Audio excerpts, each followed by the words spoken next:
Jung wants to tell you something that will sound, at first, like a riddle, and then, if you follow it, will change the way you see your entire existence. The only world you will ever truly know is the world inside you. Everything you have ever seen, touched, loved, feared, everything you call the real world out there, you have only ever met as an experience within your own psyche. You have never once stepped outside your own mind to check the world directly. You cannot.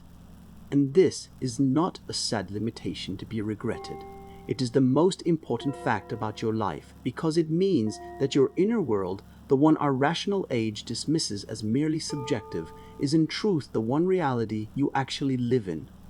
This is why Jung wants to show you why the psyche is the only immediate reality, and why understanding this gives back to your inner life all the weight and dignity the modern world has stripped from it.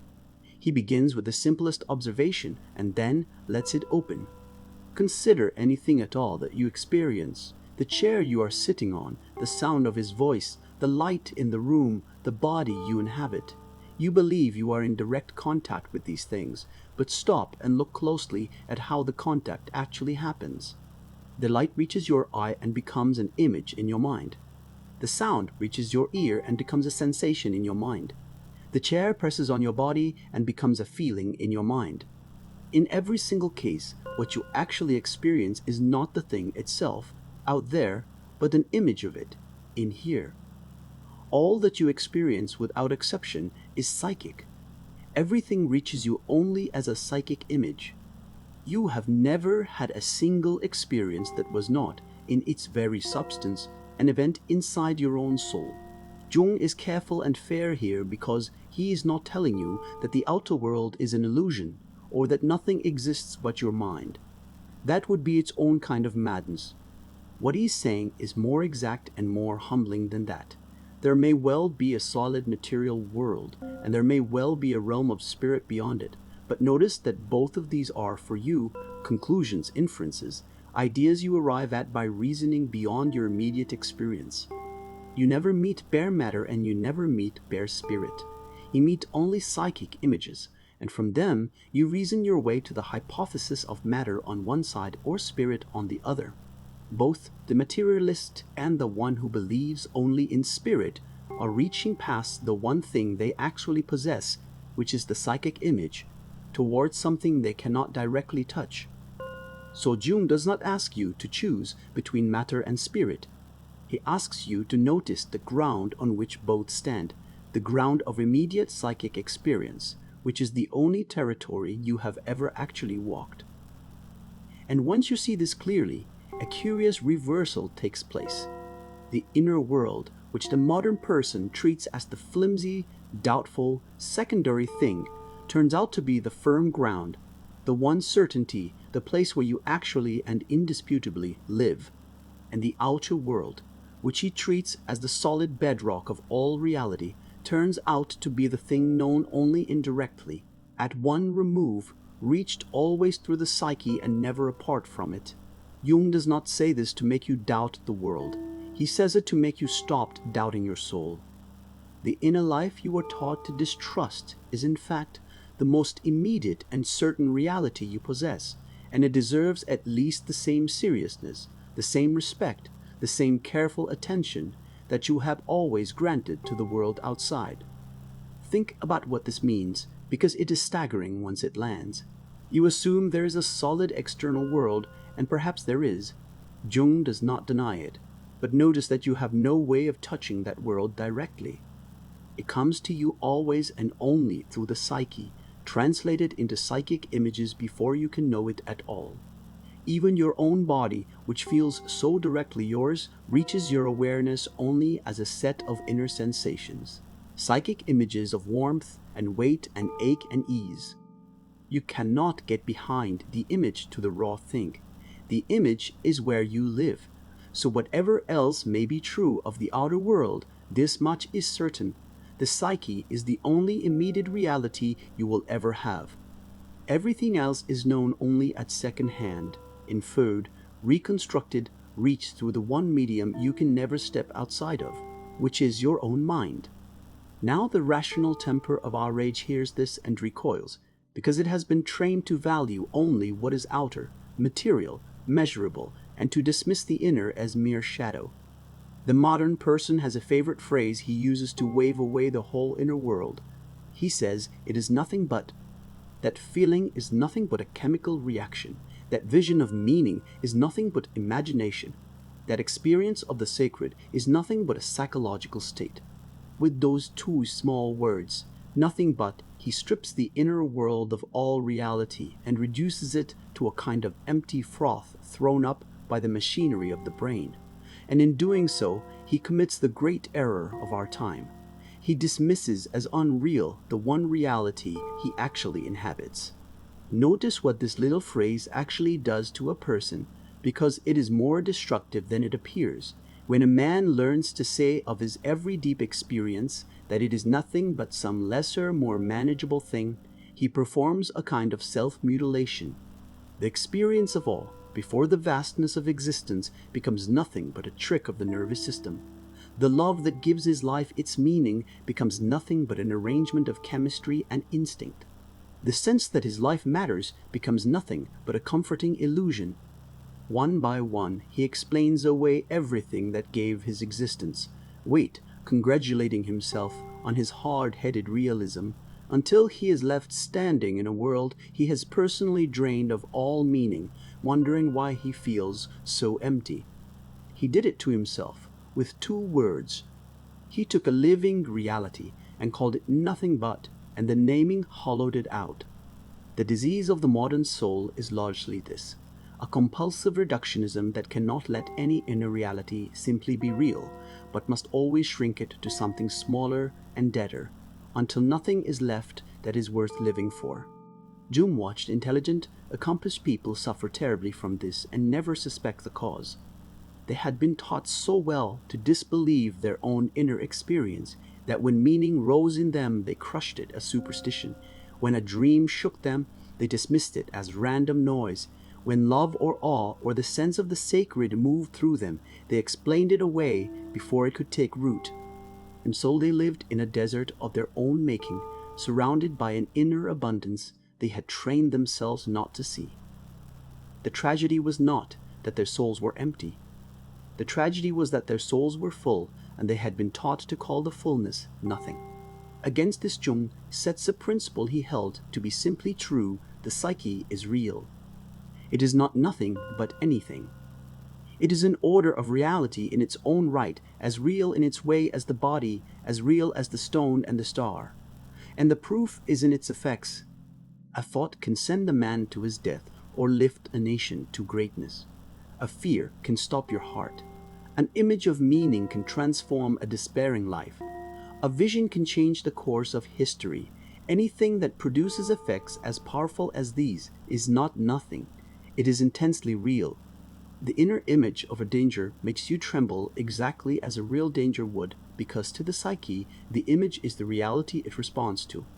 Your whole life is steered, far more than you know, not by the bare facts of the outer world, but by the psychic images you hold of them. And those images are the realest things you will ever deal with. Consider how much of your life is actually governed by psychic realities that have no simple physical existence at all. You love someone. Where, in the material world, is that love? You can point to no organ, no object, no measurable thing that is the love itself. And yet it is the most powerful force in your life, shaping every choice you make. You hold an ideal, a sense of who you ought to be.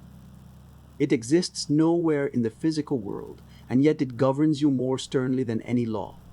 You carry an image of God, or of meaning, or of your own destiny. These things cannot be weighed or measured, and the man who says nothing but will tell you they are therefore unreal. But they have shaped entire civilizations. They have built cathedrals and toppled empires and sustained human beings to suffering that no material comfort could have touched. These are psychic realities, and they are among the most real and most powerful things in all of human experience. Jung presses on this image-making power because it is the very heart of what the psyche does, and the modern person has been taught to scorn it. The psyche creates images. That is its primary and ceaseless activity, going on in you every waking and sleeping moment, the endless production of pictures, fantasies, anticipations, memories, the whole inner theater in which your life actually plays out. We call this faculty imagination, and we use the word almost as an insult, as if to say imaginary were the same as false. But the image making of the psyche is not a trivial decoration laid over the real business of life. It is the real business of life. Before you act in the world, you imagine the act. Before you fear a thing, you form an image of it. Before you love, you carry an image of the beloved. The whole of your relationship to existence is mediated by this constant inner creation of images, and a faculty that fundamental, that constant, that decisive, is not a frivolous nothing.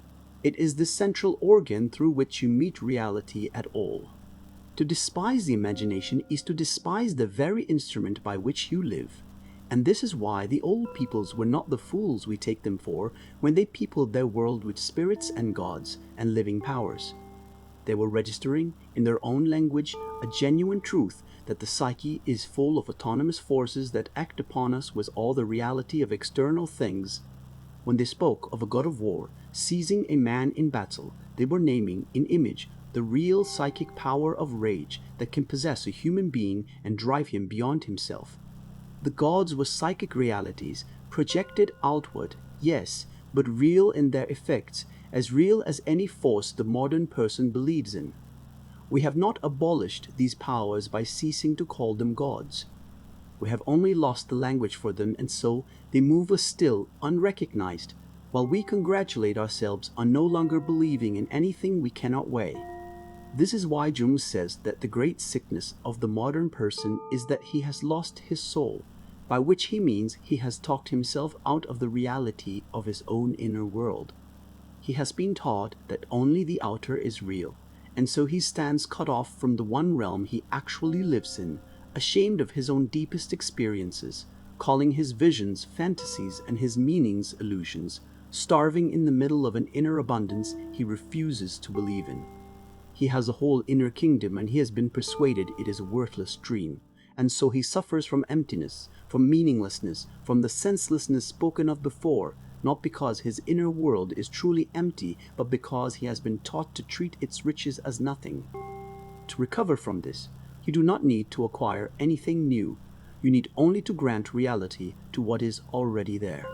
When a deep image rises in you, when a dream shakes you, when a sense of meaning or of the sacred moves through you, when love or awe or dread takes hold, stop dismissing it with nothing but take it seriously as a psychic fact, as real in its own order as anything you can touch, because it is. This is not a retreat into fantasy. It is the opposite. It is finally taking your actual experience seriously, the experience you have been trained to disbelieve. The person who does this stops being a stranger in his own house. He comes home to the one world he truly inhabits, and finds it is not the thin and empty place he was told it was, but a vast and living reality, the only one he will ever directly know, and the only one in which he has ever, for a single moment, actually lived. So here is what Jung wants you to carry away. The only world you will ever truly know is the world of the psyche. Everything you have ever experienced, the whole of what you call reality, has reached you only as a psychic image, for you can never step outside your own mind to touch the world directly. The psyche is therefore the one immediate reality of your life, and it is real, not nothing, but because it produces the most powerful effects you will ever feel. The loves and ideals and meanings and fears that govern your existence have no weight or measure, and yet they shape everything. Do not let the modern voice talk you out of the reality of your own inner life. Grant it the weight it deserves. Take your inner experiences seriously as facts, and come home to the one world you actually live in, which is far larger and more alive than you were ever told, and which has been waiting patiently all this time for you to simply believe in it. If this shifted something in how you see your own mind, write 2 words in the comments so you mark it and so others find it. Write psychic reality. And tell me in the comments below what inner experience you were once taught to dismiss as nothing but because naming it is the first step to granting it the reality it always had. And when you are ready, come to the next one, because once you grant that the psyche is real, you are ready for an even greater discovery about what lives in it. There is a being inside you far older than you, older than your parents, older than your whole people, a presence that carries the experience of millions of years. That is where we go next.